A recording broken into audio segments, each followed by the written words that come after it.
Hello and welcome back, everyone, to my course, Worldview Studies. And I want to share my PPT so that I can continue. Well, the last topic we are looking is social Darwinism. And I want to summarize what we have seen last time. Well, social Darwinism uh, is heavily influenced by Charles Darwin, of course.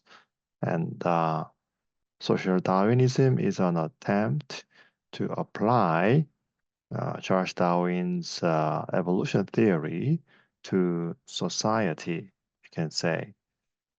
So I have explained the background of this worldview and then how it was developed and still very attractive to many countries and many people.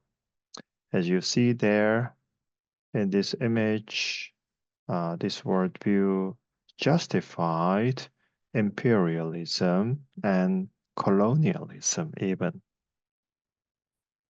So Nazism also emerged out of this worldview, and then World War II broke out by this worldview. So, in summary, social evolution theory or social Darwinism was very general idea, could be abbreviated as the survival of the fittest, and furthermore, it has resulted in a lot of problem, uh, especially in America, also in Britain. It has produced also fascism and eugenics, especially. So, the influence of social Darwinism was mentioned, and the weak and the poor people were discriminated under this worldview, of course. Now you can see also fascism came up from Italy, and especially eugenics came uh, as the result of this worldview. So I have mentioned many problems out of this, especially because of the Nazism in Germany and how it developed further and concretely. Hitler killed so many people, including Jews and handicapped people, and so on. And I moved to talk about representative thinkers of social Darwinism.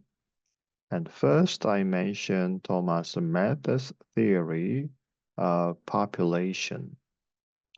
He emphasized that increasing population would eventually outgrow its food supply. And this theory had a lot of influence on social Darwinists. And the second one, the main thinker of this worldview, is the British philosopher Herbert Spencer. So he was the founder of this theory because he wanted to apply Charles Darwin's theory to society.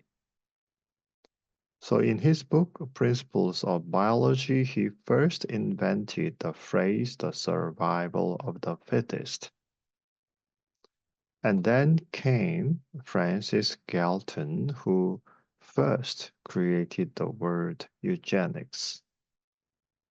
And then, many Black people, Jewish and Eastern Europeans, and many children were sacrificed because of this worldview.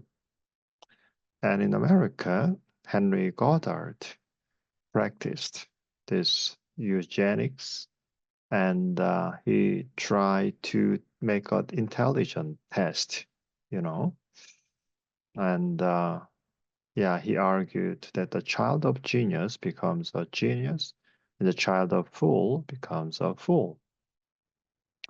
And the last one is, of course, Adolf Hitler, who applied social Darwinism to the extreme reality called Nazism.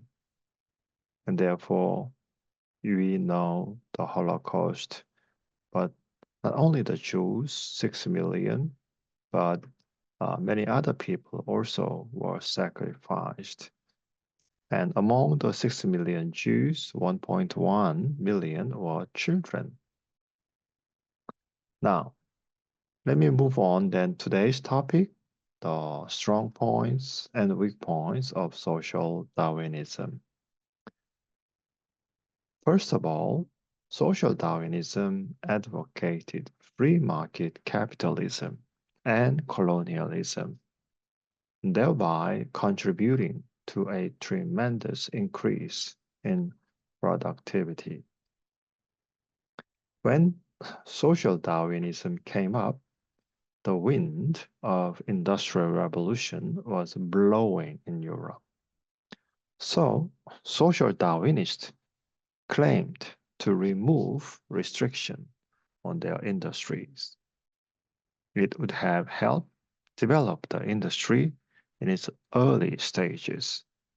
And thanks to that, urbanization and rapid population growth were achieved. Moreover, the Western powers actively colonized the world and gained enormous productivity with the new labor and resources of the colonies. Number two, this worldview contributed to globalizing the world and spread developed countries to understand underdeveloped countries. As the Western powers extended their force to the world, they economically dominated other countries around the world or overpowered countries that had refused to open up. Through this process, their developed science and technology were delivered to underdeveloped countries. So it was an opportunity to abolish bad customs which the occupied countries had, like gender discrimination and class system. Furthermore, the biblical gospel was able to spread to the world. And it is because many missionaries were able to spread around the world as the sea route was opened. Number three, social Darwinism was very effective in unifying a country and its people. Social Darwinism justifies an advanced society to occupy another society. Therefore, there is anxiety to be attacked and to have to be superior to others. And this worldview naturally emphasized nationalism, which led to a unified nation. Such a result was fascism, which showed tremendous unification within the people and their country, for instance, in Italy. With such unification, Germany overcame the crisis it had gained through World War I. Now, then what are the weak points of this worldview? Let me start to share the first point. There are multiple incompatible definitions of social Darwinism, and some of them are incompatible with each other. As such, social Darwinism has been criticized for being an inconsistent philosophy, which does not lead to any clear political conclusions. For example, The concise Oxford Dictionary of Politics states, part of the difficulty in establishing sensible and consistent usage is that commitment to the biology of natural selection and to survival of the fittest entailed nothing uniform either for sociological method or for political doctrine. A social Darwinist could just as well be a defender of laissez-faire as a defender of state socialism, just as much an imperialist as a domestic eugenicist. Number two, the limitation of free market capitalism appeared as the government did not interfere with the economy. Weak consumers suffered from corporate tyranny such as monopoly and collusion. After all, the gap between the rich and the poor widened. Also, the lives of workers were devastated by huge capitalists. The welfare of the workplace was poor, and even the exploitation of child labor was getting worse. Therefore, the average life of vulnerable social group was significantly serious. Number three, their reason for globalizing the world and delivering advanced technology was all due to its own interests.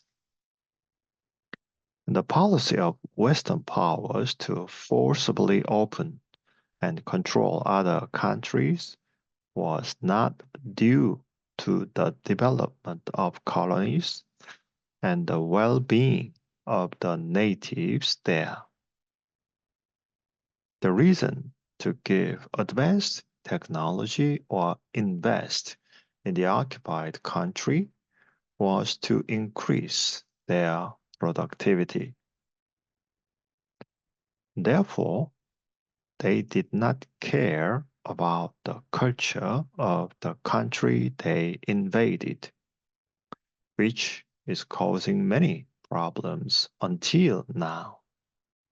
And typical examples are civil war in Africa and poor livelihood of descendants of Indians.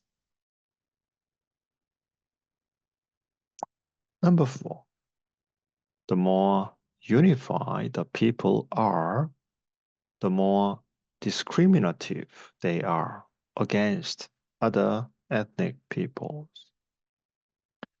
The reason fascism can bring people together is because it emphasizes the superiority of its ethnicity while rejecting other ethnic groups.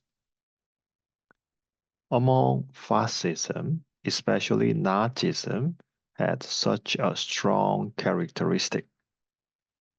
They even slaughtered other ethnic peoples for their ethnicity. Number five, social Darwinism was predominantly found in laissez-faire societies, where the prevailing view was that of an individualist order to society. A different form of social Darwinism was part of the ideological foundations of Nazism and other fascist movements. And this form did not envision survival of the fittest within an individual order of society, but rather it advocated a type of racial and national struggle where the state directed human breeding through eugenics. Names such as Darwinism, collectivism, or reform Darwinism have been suggested to describe these views to differentiate them from the individualist type of social Darwinism. As mentioned above, social Darwinism has been often linked to nationalism and imperialism.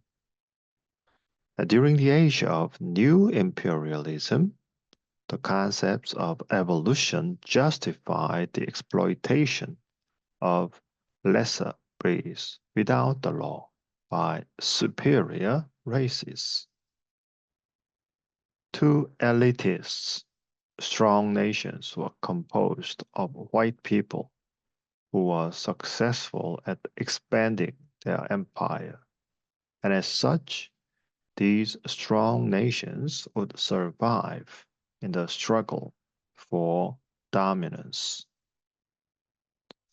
With this attitude, Europeans, except for Christian missionaries, seldom adopted the customs and language of local people under their empires.